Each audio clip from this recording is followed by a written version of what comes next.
امام موسیٰ کاظم علیہ السلام کی ایک روایت ہے، اللہم صلی اللہ علیہ وسلم،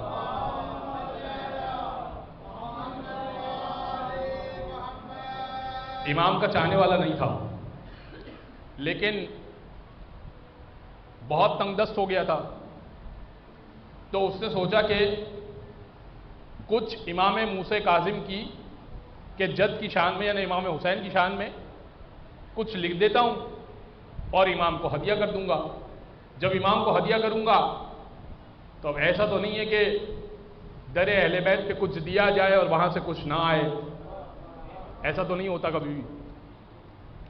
تو امام کا موالی نہیں تھا، یعنی امام کی ولایت نہیں رکھتا تھا، لیکن بہرحال محبت اہل بیت تو تھی اس کے دل میں۔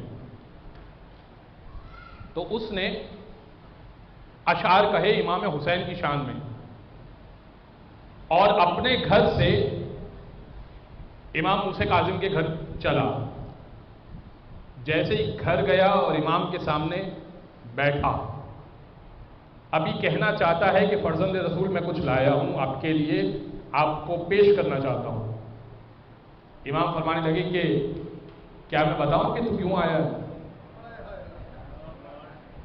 کیا میں بتاؤں کہ تو کیوں آیا ہے؟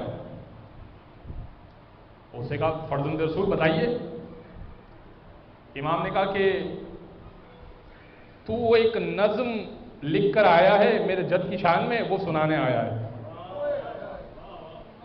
امام وہ کہنے لگا بڑے تعجب کی بات ہے، اچھا شاعروں کی عادت ہوتی ہے کہ جیسے ہی لکھتے ہیں نا تو وہ کسی کو سنانے کی کوشش کرتے ہیں کہ بھائی ہم نے یہ نظم لکھی ہے۔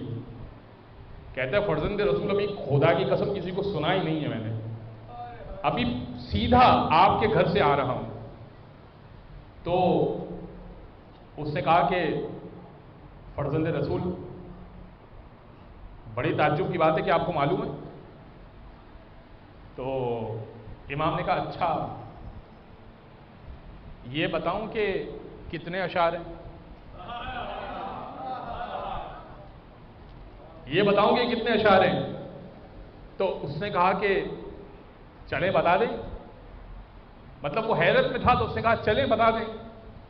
امام نے کہا کہ تو نے 3 شعر کہے ہیں۔ تو اس نے کہا کہ ہاں فرزند رسول بات تو یہی ہے کہ 3 شعر کہے ہیں میں نے۔ امام کہنے لگے اچھا اور کیا سنا دوں؟ اس نے کہا مولا نظم میں نے لکھی، پتہ آپ کو ہے، تعداد میرے پاس ہے، خبر آپ کو ہے، لکھا کیا ہے پتہ آپ کو ہے۔ اس نے کہا اچھا چلے سنائیں۔ اس کو یقین نہیں آ رہا تھا تو اس کے لکھے ہوئے اشعار امام نے سنا دیے۔ تو اس نے کہا فرزند رسول یہ تو بڑے تعجب کی بات ہے کہ شعر میں نے لکھا، سنایا آپ نے ہے، یہ کیا وجہ ہے، یہ کیا بات ہے؟ امام اب جواب سنیے گا جس کے لیے آپ کو زحمت دی ہے۔ امام کہنے لگے جو ہمارے جد کا معاملہ ہے نا، اس ایک ایک لفظ کے بدلے جنت کا سودا ہوتا ہے، تو الفاظ کیا جنت کے سرداروں سے اجازت نہیں لیتے ہوں گے؟